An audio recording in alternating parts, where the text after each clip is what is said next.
Another matter, a significant escalation here, what the president describes as a seizure of an oil tanker, a far more involved military operation, certainly, than striking a small boat with an aircraft. At 11:52 p.m. Eastern Time, the director of the Federal Bureau of Investigation stood before a sealed briefing room in Washington, D.C. and delivered a statement that would shatter decades of assumptions about energy corruption, cartel infiltration, and the price of American complacency. Operation Black Tide has successfully dismantled the most sophisticated oil laundering network ever discovered operating between South America and United States soil. 50 million barrels of Venezuelan crude oil redirected through cartel-controlled channels. Over $500 million in illicit cash flow intercepted. 6 oil tankers seized across international waters. And at the center of it all, a man who transformed Venezuela's state petroleum infrastructure into the private financial vault of the Maduro oil syndicate, an energy cartel so deeply embedded in legitimate commerce that it operated in plain sight for nearly 4 years without triggering a single federal alarm. His name is General Arturo Delgado Rios, former military intelligence commander, current shadow overseer of Venezuela's National Petroleum Authority, and the architect of what investigators now call the Caracas vault system, a money laundering operation so elaborate it made entire governments unknowing participants in funding one of the most dangerous criminal enterprises ever to touch American shores. This is not about one corrupt official skimming profits.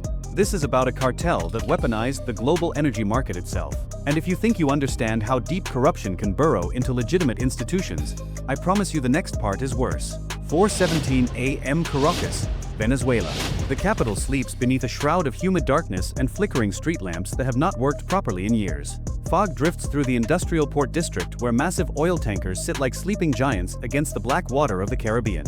The air carries the heavy scent of crude oil, salt spray, and the unmistakable smell of decay that clings to neglected infrastructure. 61 FBI agents, 47 DEA operatives, 22 ICE specialists, 14 vetted Venezuelan federal police officers who survived 3 separate loyalty screenings and polygraph examinations. They move through the darkness in perfect silence, dressed in black tactical gear, faces obscured behind balaclavas, weapons drawn and ready.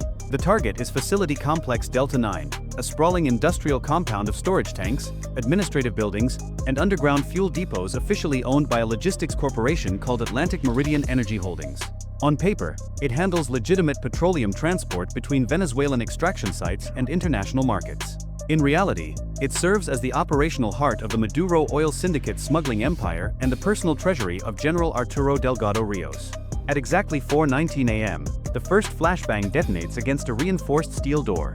The explosion tears through the silence like a cannon shot. Agents pour through shattered entry points from 3 directions simultaneously. SWAT teams breach security perimeters that were supposed to be impenetrable. Inside the compound, cartel operatives scramble in panic. Some reach for automatic weapons mounted on walls. Others grab laptops and portable hard drives, desperately attempting to wipe sensitive data. 3 men sprint toward a concealed tunnel entrance near the main fuel storage tanks, duffel bags stuffed with American currency bouncing against their backs. They make it less than 15 feet before federal agents intercept them. Within 14 minutes, the entire facility is secured. 23 cartel operatives are in handcuffs or are receiving medical treatment for injuries sustained during the breach. 0 federal agents are wounded. What the agents discover inside the facility changes everything federal investigators thought they understood about energy sector corruption. $42 million in United States currency stacked in climate-controlled vaults designed to prevent the bills from degrading in tropical humidity. Encrypted servers running sophisticated financial tracking algorithms that monitor oil shipments across 19 countries in real time. Falsified shipping manifests for crude oil tankers listing destinations in India, Singapore, and South Africa. But the oil never reaches those ports. It is rerouted mid-ocean using cartel-controlled tracking systems to American refineries in Texas, Louisiana, and Florida, sold under fraudulent certificates of origin claiming Canadian or Mexican sourcing. The profits funneled back through an intricate web of shell corporations in Panama, the Cayman Islands, Bermuda, and Delaware. But that is not the discovery that makes veteran investigators go silent. In a sealed steel container buried beneath the main administrative building, agents uncover something that transforms this case from large-scale smuggling into something far more dangerous. A master ledger, handwritten in precise Spanish, containing the names of 14 American port officials, 11 refinery managers, 8 federal customs agents, and 5 members of the United States Congress who received monthly payments ranging from $75,000 to $250,000 each. At the top of every page, stamped in crimson ink, is an authorization code, ADR 77, the personal signature of General Arturo Delgado Rios. This is not oil smuggling. This is state-sponsored infiltration of American energy infrastructure at the highest levels. And the operation has only just begun. 9:48 a.m. FBI Cyber Forensics Division, Quantico, Virginia. Analysts in a secured basement laboratory crack the encryption on servers seized during the Caracas raid. What materializes on their screens resembles a living organism more than a criminal network. Operation Black Tide. That is what General Delgado Rios named his creation. A system of 47 shell companies spread across 12 countries. 23 ghost corporations that exist only in offshore registries. 38 bank accounts scattered across financial institutions in Switzerland, Luxembourg, Singapore, and the Caribbean. Fake energy consulting firms that claim to advise developing nations on sustainable petroleum extraction but actually served as money laundering fronts. Sham environmental charities that purported to fund clean fuel research while actually processing cartel profits.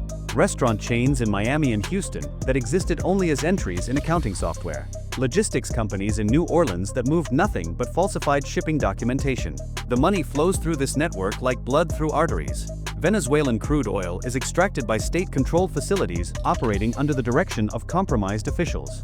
That oil is sold at steep discounts to cartel-controlled brokers who present themselves as legitimate energy traders. Those brokers reroute tanker vessels mid-voyage using falsified GPS coordinates and altered shipping logs. The oil arrives at American refineries under fraudulent certificates claiming it originated from Canada, Mexico, or Colombia. Refinery managers who have been paid handsomely by the Maduro oil syndicate accept these shipments without question and process them through standard channels. The refined gasoline enters the American consumer market at full retail price. The profits are divided according to a precise formula. 40% returns to the syndicate's operational accounts. 30% is distributed through encrypted cryptocurrency wallets to corrupt officials, cartel operatives, and political enablers across the Americas. The remaining 30% feeds General Delgado Rios's personal fortune. But the scale is what makes investigators physically ill. 50 million barrels over 42 months. That volume of crude oil could fuel the entire metropolitan area of Houston for 8 months. The revenue generated exceeds $500 million in redirected cash flow that never appeared on any official audit, never triggered any federal investigation, and never raised a single compliance flag. The system was designed by someone who possessed intimate knowledge of how American energy infrastructure actually operated, someone who understood its vulnerabilities better than the people tasked with protecting it. General Arturo Delgado Rios did not merely exploit weaknesses in the system. He rewrote the operating code of international energy commerce. He transformed the global oil market into his personal money laundering apparatus. And he accomplished this with the enthusiastic cooperation of officials who had sworn oaths to protect American economic security. Lead analyst Carmen Reyes stares at the network diagram on her screen and speaks what everyone in the room is already thinking. This is not corruption in any conventional sense. This is command-level collusion between a foreign military intelligence officer and American institutional infrastructure. He built a second energy grid that operates invisibly alongside the legitimate one, untraceable, unaccountable, and completely under cartel control. And if you believe that revelation represents the full scope of this operation, you are wrong. The next phase is worse. Because General Delgado Rios did not merely steal oil, he weaponized American energy dependence itself. 5:23 a.m. Joint Operations Command Center, Houston, Texas. A massive digital display dominates the entire eastern wall of a secured briefing room. Red markers pulse across the Gulf Coast, the Caribbean Basin, and the Atlantic seaboard. Each marker represents a cartel-controlled asset identified through the Caracas raid intelligence. Oil tankers currently at sea. Refinery contacts awaiting instructions. Port officials prepared to facilitate illegal shipments. Shell company headquarters ready for dismantling. Corrupt customs agents whose movements are now being tracked. Encrypted server farms that must be seized before evidence can be destroyed. The mission briefing lasts 11 minutes. The operational scope is unprecedented. Over 1,000 federal agents drawn from FBI, DEA, ICE, and DHS. 78 SWAT teams positioned across 8 states. 44 ICE tactical units prepared for simultaneous deployment. 21 DEA strike groups targeting financial infrastructure. 14 United States Coast Guard cutters positioned in international waters with authorization to intercept and board vessels. 3 United States Navy destroyers monitoring tanker movements near Venezuelan territorial waters. F-15 fighter jets at Homestead Air Reserve Base in Florida standing ready to intercept any vessel attempting to flee toward international waters. B-52 bombers conducting surveillance flights over Caribbean shipping lanes to provide real-time intelligence on tanker positions. The targets span 8 American states and 4 foreign nations. The timing requires precision, measured in seconds. At exactly 6 a.m., Operation Black Tide launches simultaneously across every target location. In the port of Houston, Texas, federal agents storm a refinery management complex and detain 6 executives who personally approved illegal shipments over a period of 37 months. They discover internal emails demonstrating that oil deliveries were deliberately scheduled around federal inspection rotations. The refinery accepted crude oil shipments with certificates of origin listing Canada as the source country, but shipping logs recovered from cartel servers prove the tankers departed from Venezuelan ports. The managers understood exactly what they were doing. They were paid $175,000 per shipment to ensure no questions were asked. In Miami, Florida, ICE agents raid a luxury condominium tower in the Brickell Financial District and arrest the chief financial officer of a fraudulent energy consulting firm called Apex Atlantic Resources. Inside his penthouse apartment, they discover $14 million in cash bundled in vacuum-sealed packages, gold bars weighing over 200 pounds, and encrypted hard drives containing payment records for every compromised American official in General Delgado Rios' network. The man attempts to destroy evidence as agents breach his door. He does not succeed. In New Orleans, Louisiana, DEA operatives strike a shipping logistics company that falsified tanker manifests for 41 months. They seize the company's entire server infrastructure and arrest 11 employees, including the operations director who personally altered GPS coordinates for oil tankers to conceal their true routes from maritime tracking systems.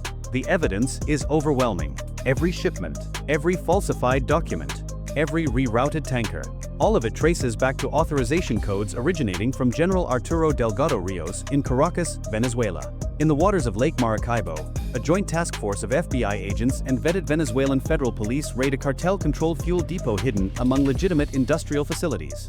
They discover underground storage tanks containing 19 million gallons of crude oil staged for smuggling into the American market. Cartel security operatives open fire immediately.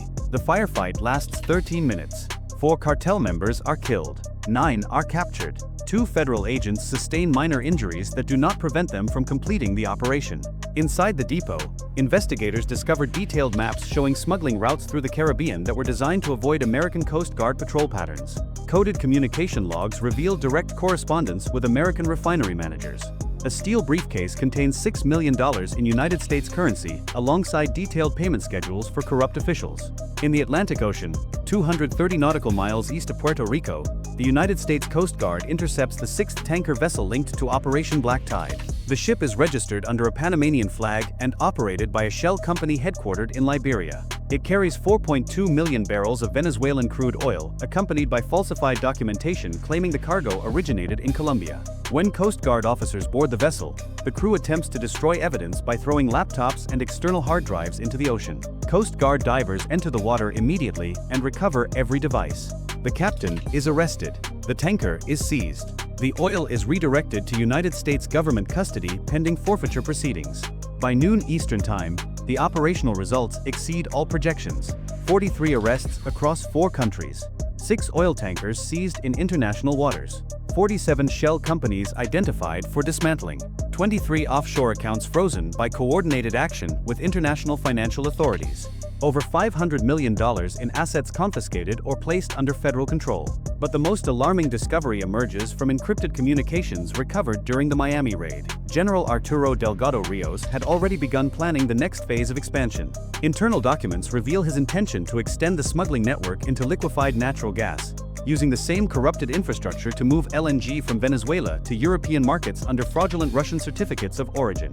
One FBI supervisor in Houston reviews the seized evidence and says what no one in the room wants to acknowledge. The underworld suffered more damage in 6 hours than in the previous 6 years combined. But this was not simply a cartel. This was a parallel energy economy operating in plain sight within legitimate American commerce. And we almost missed it entirely. 3:47 p.m. FBI Evidence Analysis Unit, Washington, D.C. Investigators methodically examine seized servers, encrypted email archives, financial transaction logs, and internal communications recovered from compromised officials across multiple agencies. What they uncover represents a betrayal so comprehensive it threatens to undermine public faith in federal institutions. 14 American port officials were receiving regular payments from General Delgado Rios' network. Their compensation ranged from $50,000 to $175,000 per month, depending on their position and access level. Their assigned task was straightforward: ensure that oil tankers carrying falsified documentation were processed through customs without triggering inspection protocols. They coordinated their schedule so that illegal shipments arrived during shift changes, federal holidays, or periods when senior oversight personnel were absent. 11 refinery managers accepted bribes totaling over $22 million combined across the duration of the operation. They approved oil deliveries that violated federal import regulations. They altered internal quality control records to conceal the true origin of crude oil shipments. They signed certificates of compliance they knew were fraudulent. And when federal audits were scheduled, they received advance notification from cartel contacts embedded within customs enforcement agencies, allowing them to prepare falsified documentation. 8 federal customs agents sold their access and their oaths for cartel money. They leaked inspection schedules to syndicate operatives weeks in advance. They falsified shipping manifests directly within federal databases. They approved tanker entries that should have been flagged for enhanced review. One agent stationed in Corpus Christi, Texas, received over $450,000 across 26 months. His sole responsibility was ensuring that certain vessels never appeared on federal watch lists regardless of what intelligence suggested about their cargo or origin. And 5 members of the United States Congress, whose identities remain sealed within classified federal indictments, accepted campaign contributions and personal payments funneled through the syndicate's network of shell companies and fraudulent charitable organizations. They used their legislative influence to delay stricter oil import regulations. They blocked funding for enhanced maritime tracking systems. They ensured that oversight committees never examined suspicious patterns in Venezuelan oil entering American refineries. One honest Coast Guard officer stationed in South Florida breaks down during his debriefing interview. He reports that he filed formal concerns about suspicious tanker activity 9 times over a 28-month period. Every report was dismissed. Every warning was ignored. Every request for investigation was denied without explanation. He believed he was witnessing bureaucratic incompetence and interdepartmental dysfunction. Now he understands he was watching something far more deliberate. His own colleagues were working for the cartel while wearing the same uniform. A DEA supervisor in Houston articulates what the evidence forces everyone to confront. What we are examining is not corruption in any traditional sense. It is a second enforcement system operating within our own agencies. General Delgado Rios did not merely bribe individual officials. He constructed a parallel institutional structure inside American ports, refineries, and federal offices. He created a shadow government that existed to serve one purpose: move oil, move money, never get caught. And the system functioned flawlessly for nearly 4 years. 50 million barrels of Venezuelan crude oil flowed into American refineries without triggering a single federal investigation. The profits funded cartel operations across Latin America and the Caribbean. Corrupt officials accumulated personal fortunes while wearing badges and swearing oaths. And the American public paid the price every time they filled their vehicles with gasoline, never knowing their money was funding a criminal empire that had infiltrated the institutions meant to protect them. The badges will be reclaimed. The system will be rebuilt. But the damage to institutional trust has already been inflicted. 7:15 p.m. Strategic Intelligence Center, Langley, Virginia. Analysts expand their focus from the Gulf Coast to a continental scale map. Red lines trace smuggling routes from Venezuela through the Caribbean to American ports, then branch outward across North America and toward European markets. This operation was never simply about stealing oil. It was about establishing control over strategic resources. General Arturo Delgado Rios designed Operation Black Tide to accomplish what no energy cartel had ever achieved. He weaponized petroleum infrastructure itself. He understood that oil is not merely a commodity to be bought and sold. It is leverage. It is geopolitical power. It is the foundation upon which modern civilization operates. And whoever controls the flow of oil possesses the ability to influence governments, manipulate economies, and shape the destiny of entire nations. The network moved an average of 1.3 million barrels per month without triggering federal detection systems. Shipping manifests were altered in real time using cartel-developed software that penetrated international maritime tracking databases. Weigh stations at American refineries were bypassed through falsified inspection records created by compromised quality control managers. Tanker crews receive payment to disable GPS transponders during critical portions of their voyages, rendering the vessels invisible to satellite surveillance for hours at a time. But the most disturbing discovery emerges from General Delgado Rios's personal files recovered during the Caracas raid. A document titled Phase 3 outlines his vision for expanding the operation beyond petroleum into liquefied natural gas smuggling, lithium trafficking for battery production, and rare earth mineral extraction. General Delgado Rios was not building a traditional criminal enterprise. He was constructing a shadow state, a parallel economy capable of operating independently of any legitimate government, funded entirely by stolen strategic resources, and protected by compromised officials embedded within every major country's enforcement apparatus. One section of the document is particularly chilling. It describes how General Delgado Rios intended to use energy dependence as a weapon against democratic nations. By controlling oil and gas flows into the United States and Europe, he could manufacture artificial shortages, manipulate global prices, and force governments to negotiate with his syndicate as though it were a legitimate sovereign entity. He was not merely stealing oil. He was positioning the Maduro oil syndicate to become a global power broker capable of dictating terms to the world's most powerful nations. A senior intelligence analyst reviews the recovered files and articulates what the evidence demands everyone acknowledge. This was not infiltration in any conventional sense. This was colonization of legitimate energy infrastructure. He was transforming the global petroleum market into cartel territory, and we were too focused on traditional drug trafficking to recognize what was happening. The system was not just penetrated, it was redesigned for a cartel-controlled future. Power does not always require open violence to achieve its objectives. Sometimes it requires only silence and patience and ambition unchecked by oversight. General Arturo Delgado Rios understood this fundamental truth. He recognized that the loudest crimes attract the most attention and are therefore the easiest to intercept. So he built his empire in whispers, in falsified shipping documents that passed through official channels without scrutiny, in encrypted financial transactions that moved money invisibly across international borders, in the quiet complicity of officials who chose personal enrichment over sworn duty. And for nearly 4 years, his system operated flawlessly. 50 million barrels of oil, over $500 million in redirected profits, 6 tanker vessels seized, 43 arrests, 47 shell companies dismantled, 14 port officials in custody, 11 refinery managers facing federal prosecution, 8 customs agents awaiting trial, 5 members of Congress under sealed indictment. But the true cost cannot be measured in barrels or dollars or arrests. It must be measured in the erosion of public trust, in the damage inflicted upon institutions that democratic societies depend upon for protection, in the realization that the systems we created to safeguard our interests can be corrupted from within by those who understand their architecture better than the people charged with defending them. This story serves as a warning, a reminder that organized crime does not always announce itself with violence and intimidation. Sometimes it presents itself in business attire. Sometimes it occupies corner offices in respected institutions. Sometimes it signs official documents and attends government functions and poses for photographs while systematically dismantling everything legitimate society has constructed. If you have watched this far, tap like so that more people encounter this story. Comment expose if you want corruption like this dragged into public awareness. Share this with someone who needs to understand how deeply infiltration can penetrate when ambition encounters opportunity and no one is paying sufficient attention. This story is fictional, a dramatization created to illustrate the genuine dangers of energy sector corruption and cartel infiltration of legitimate institutions. But the warning it contains is authentic. The threat it describes is real, and the cost of silence and inattention is always paid by those who can least afford to bear it. Operation Black Tide has concluded. The network is dismantled. The officials are arrested. The oil is seized. The tankers are in government custody. But somewhere in another city, within another industry, across another border, someone is already constructing the next system, the next shadow economy, the next invisible empire designed to operate within legitimate infrastructure while extracting wealth and power from the societies it parasitizes. And the only question that ultimately matters is this: will we recognize it before it becomes too deeply embedded to remove?